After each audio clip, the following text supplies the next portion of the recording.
What do you know about Impressionism? So, Impressionists at that time thought painting every little detail was like overrated. So, they thought, why don't we create an impression of what we see? Impressionism is a revolutionary style that started in 19th century France. They call themselves Impressionists. They showcase reality, images, sceneries, and objects through gradations of light and techniques. Now, here's the tea. The whole term Impressionism was derived from Claude Monet's painting called Impression Sunrise. Claude Oscar Monet didn't just paint. He was the founder of Impressionism, and he changed the game starting in his hometown, Le Havre, France. This painting was made in 1872 using oil on canvas. Monet painted the Le Havre harbor at sunrise from his room, where we see tiny boats, smokestacks, and orange reflections of the rising sun, exposing the real details of what he saw. The Water Lily Pond is a painting made by Claude Monet in 1899.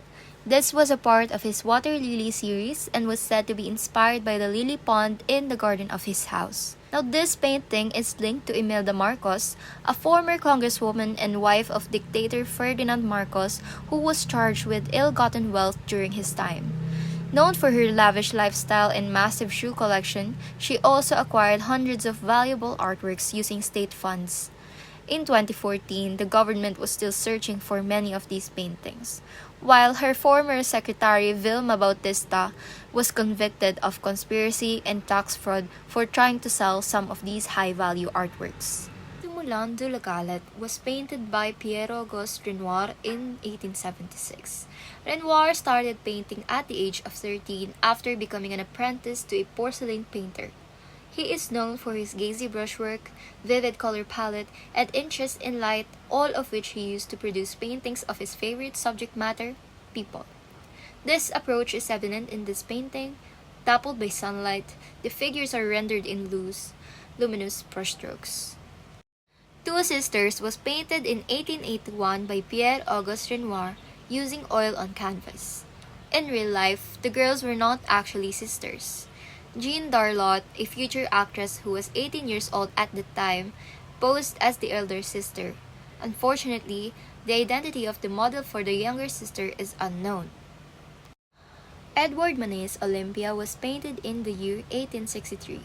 When the painting originally debuted, it sparked outrage and controversy, but it has now been regarded as a modern art masterpiece.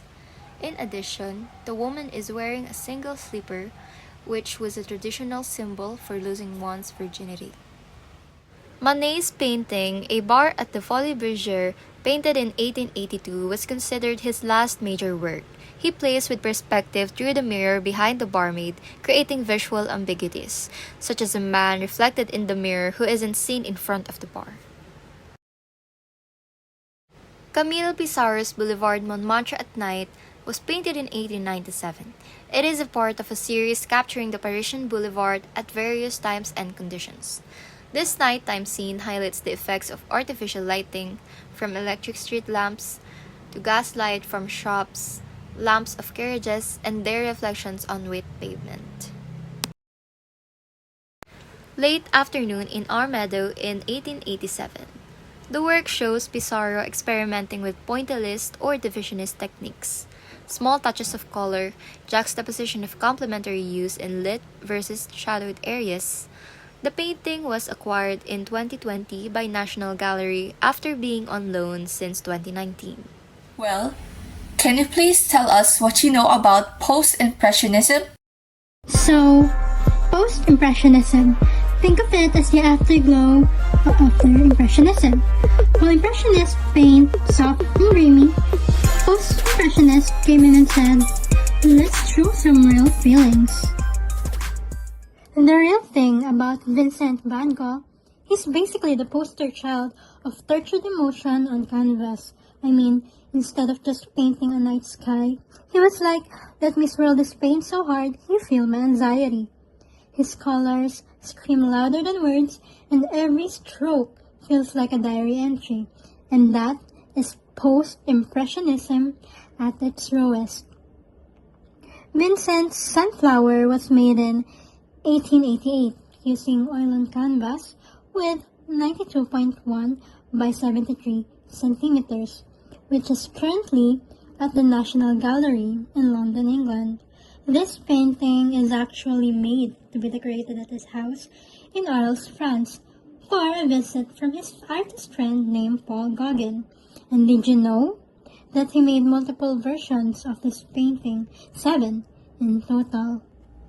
The Sower painting, painted by Vincent van Gogh, was made in 1888 using oil paint on canvas with a dimension of 32.5 by 40.3 centimeters. It is currently in Van Gogh Museum, Amsterdam, Netherlands. Van Gogh is actually inspired by Jean-Francois Millet's depiction of rural life, though he criticized Millet's version being too dark and lacks color, hence why his version has more color.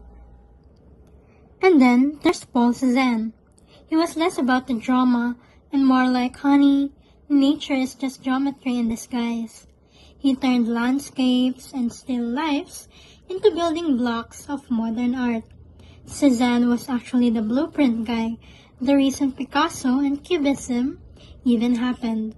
His painting called The Card Players was made in between 1890 to 1895 with a dimension of 134.6 by 180.3 centimeters and is currently at Barnes Foundation Museum in London, England. It is actually a series painting and there are 5 in total. The largest version of the series is actually in London. The next painting made by Paul Cézanne is called The Basket of Apples.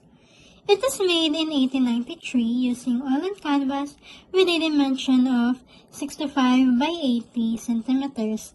This painting is currently in Art Institute of Chicago, Illinois, USA. Looking at the painting, it has an unstable perspective, and it is because Cézanne actually wanted to show multiple viewpoints all at once. Right, so next question. Ever heard of Gauguin, Seurat, and Bernard? So they're the artists who flip Impressionism on its head. And we have to get to know them and you don't have a choice. Paul Gauguin. Paul Gauguin left his Paris job for Tahiti to chase a simpler symbolic style. The Yellow Christ, 1889, glows with flat golden tones and questions the Catholic Church. When Will You Marry, 1892, shows 2 Tahitian women in traditional dresses, one in Western clothing, highlighting a clash of cultures. Jea Seurat invented pointillism with thousands of tiny dots of pure color that blend in your eyes. A Sunday afternoon on island of La Grande Jatte, 1884-1886, captures Parisians relaxing by the river. Bathers at Ashnairs, 1884, was his first major work showing working-class bathers and setting up his social commentary. Camille Bernard, only 20, helped inspire Gauguin and Van Gogh with his bold outlines and flat color. Self-Portrait with Portrait of Gauguin, 1888, is a friendly exchange between artists. Breton Woman with Umbrellas, 1892, portrays everyday life in Brittany with strong shapes and stained glass simplicity. So, have you heard about the drama about Fauvism? So here's the drama. Back in the 1900s, there was a group of artists that were like, screw realism, let's just use bold and unique colors. But the critics were like, you are wild beasts for being like that. But they weren't offended. In fact, they took the name and owned it, which originated the term Fauvism. Starting with Henry Matisse's The Joy of Life, made between in October 1905 and March 1906. Using oil on canvas with 176.5 by 240.7 centimeters and can be found in the Barnes Foundation, Philadelphia, Pennsylvania, USA. It's considered one of the signature works of Fauvism, and Matisse made various preparatory sketches before finalizing this composition.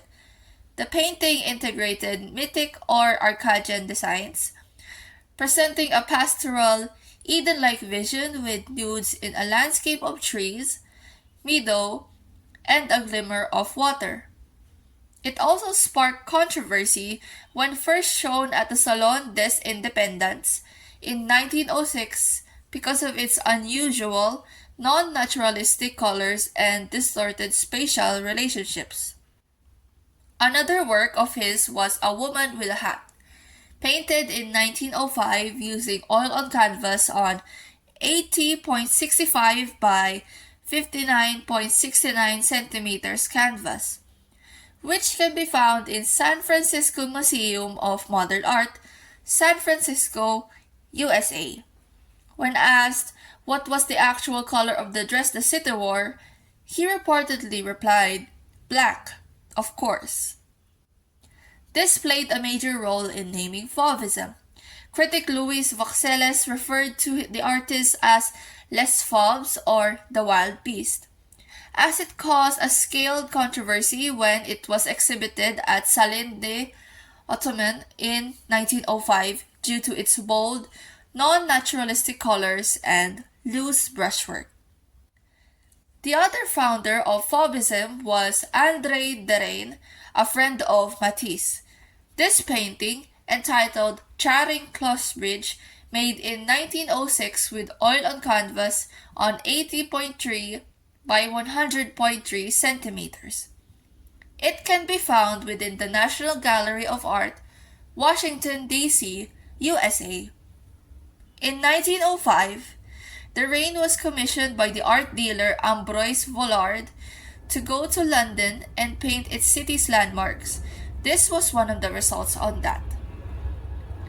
Mountains at Collioure was another painting by Derain, painted in 1905 using oil on canvas on 81.3 by 100.3 centimeters. And additionally to Charing Cross Bridge, can also be found in the National Gallery of Art, Washington, D.C., USA. This painting was created during the birth of Fauvism. Derain was invited by Matisse to join him in Collioure, in which the two of them ended up experimenting with pure unmixed colors and found new ways of capturing light.